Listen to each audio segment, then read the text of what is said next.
जिले भर से पर्चा जमा करने पहुंचे प्रत्याशी विधायक प्रकाश नायक, कांग्रेस भाजपा प्रत्याशी ओपी चौधरी, जनता जोगी से पूर्व महापौर मधु किन्नर और निर्दलीय गोपिका गुप्ता, शंकर अग्रवाल भी आए।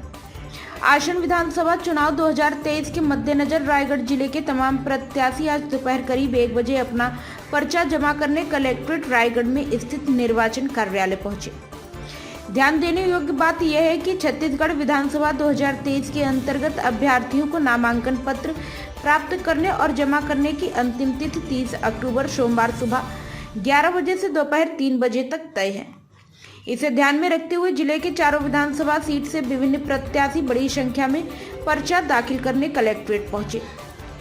पर्चा जमा करने वालों में रायगढ़ विधायक और वर्तमान कांग्रेस के प्रत्याशी प्रकाश नायक तथा रायगढ़ विधानसभा से ही भाजपा प्रत्याशी पूर्व कलेक्टर ओपी चौधरी दल बल के साथ उपस्थित हुए। दोनों नेताओं ने मीडिया से चर्चा करते हुए इस चुनाव में जनता के बीच जाने का अपना अपना एजेंडा बताया। प्रकाश नायक ने प्रदेश सरकार की जनहितकारी योजनाओं और अपने विगत कार्यकाल की उपलब्धियों को लेकर जनता से दोबारा वोट मांगने की बात कही, तो वहीं भाजपा प्रत्याशी ओपी चौधरी ने रायगढ़ के बेहतर भविष्य के लिए तथा विधानसभा क्षेत्र के शैक्षणिक और सांस्कृतिक विरासत को बचाए रखने के वायदे के साथ जनता के बीच जाने की बात कही। जबकि रायगढ़ के पूर्व महापौर किन्नर मधुबाई जनता कांग्रेसी जोगी से अपना नामांकन पर्चा दाखिल करने आई। अपना पर्चा जमा कर मीडिया से बात करते हुए कहा कि आप रायगढ़ की जनता से अपील करेंगी कि वो भाजपा और कांग्रेस के जुमलों से दूर होकर पार्टी प्रमुख अमित जोगी से 10 कदम गरीबी खत्म के लिखित वादों पर भरोसा कर चुनाव में उन्हें वोट देने की बात करेंगी।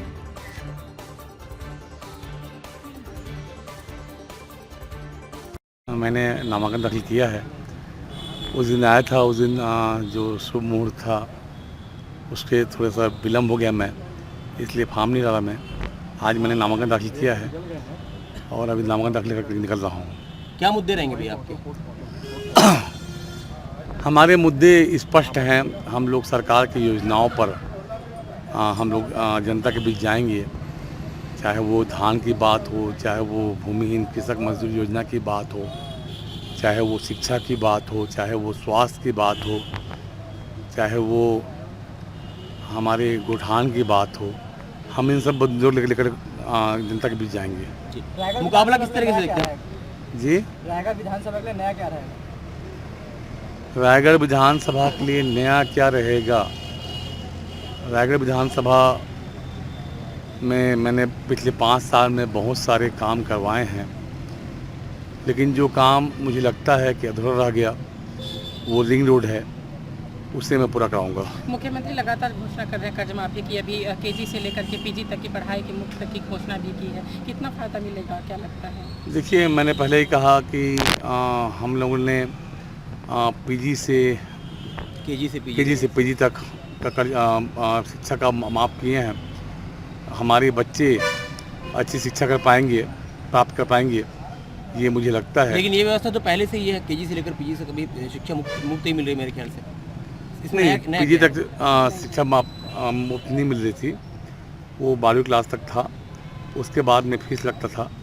अभी पीजी तक का हम लोग शिक्षा माफ़ किए हैं, इससे बच्चों को फ़ायदा होगा। ओपी चौधरी आपके सामने खड़े हैं, किस तरीके से देखते हैं उनको? ओपी चौधरी जी खरसिया से चुनाव हारे थे और खरसिया में उन्होंने कहा था कि मेरी माटी मेरा देश, मैं खरसिया को शिक्षा हब बनाऊंगा, चाहे मैं जीतूँ या हारूं। चुनाव वो हार गए, उसके बाद रायपुर चले गए। अब वही बात रायगढ़ की कर रहे हैं, तो जनता कितना विश्वास करेगी? आज नामांकन का मेरा ये था फॉर्म, और मैं आज फॉर्म भर दी, नामांकन भरा गया मेरा और बहुत अच्छे से भरी हूँ। क्या मुद्दे रहेंगे आपके चुनाव में? आज का मुद्दा मेरा ये रहेगा कि जो मेरे अमित जोगी जी जो सर हैं, उनका जो 10 दशमलव में जो मुद्दे हैं उसी में मैं काम करूंगी। और रही बात 10 कदम और गरीबी खत्म, इस पे मैं काम करूंगी। कांग्रेस ने क्या बोलते हैं कर्ज माफी घोषणा की है, क्या आपकी पार्टी भी ऐसा कुछ करने वाली है? इतने साल से भी तो कर्ज माफ़ी था, अभी तो नहीं हुआ था। अब वोट आ रहा है तो अब माफ़ी हो रहा है। अब देखो आगे क्या होगा, और बाकी तो मैं जीत के ही दिखाऊंगी, तब करूंगी जनता के लिए। अमित जोगी मैनिफेस्टो में लिख के दिए हैं शपथ पत्र तो आप भी क्या ऐसा कुछ लिखेंगे यहाँ रायगढ़ की जनता के लिए? हाँ, हमारा भी शपथ पत्र लिखा हुआ 10 दशमलव में, उसी के तहत से मैं काम करूंगी। चलिए, थैंक यू।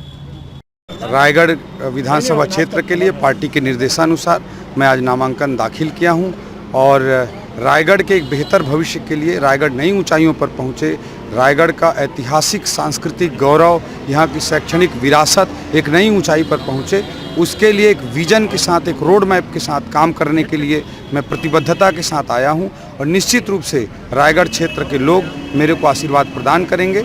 इस आशा और विश्वास के साथ आज मैंने नामांकन दाखिल किया है और मुझे पूरा भरोसा है कि रायगढ़ विधानसभा क्षेत्र के लोगों का आशीर्वाद मिलेगा। भारतीय जनता पार्टी से कुछ लोग बगावत भी कर रहे हैं, ऐसे में किस प्रकार की चुनौती रहेगी आपको? एक भारतीय जनता पार्टी से संबंधित उम्मीदवार ने और नामांकन दाखिल किया है।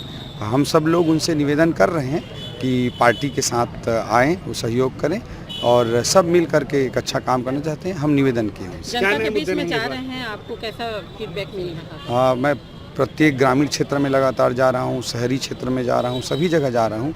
सभी लोगों को कांग्रेस के कुशासन और माफिया राज से बहुत परेशानी है और साथ ही साथ जो एक नई उम्मीद के साथ लोग मेरी ओर निश्चित रूप से देख रहे हैं, उन उम्मीदों पर मैं पूरी तरह से खरा उतरने के लिए अपना 100% दूंगा और लोग इसको लेकर बहुत उत्साहित हैं कि रायगढ़ का भविष्य, आने वाली पीढ़ी का भविष्य, यहाँ की अधोसंरचना, यहाँ की ट्रैफिक व्यवस्था, यहाँ के प्रदूषण का स्तर, यहाँ पर किसानों के सिंचाई का स्तर, सब कुछ सुधरेगा।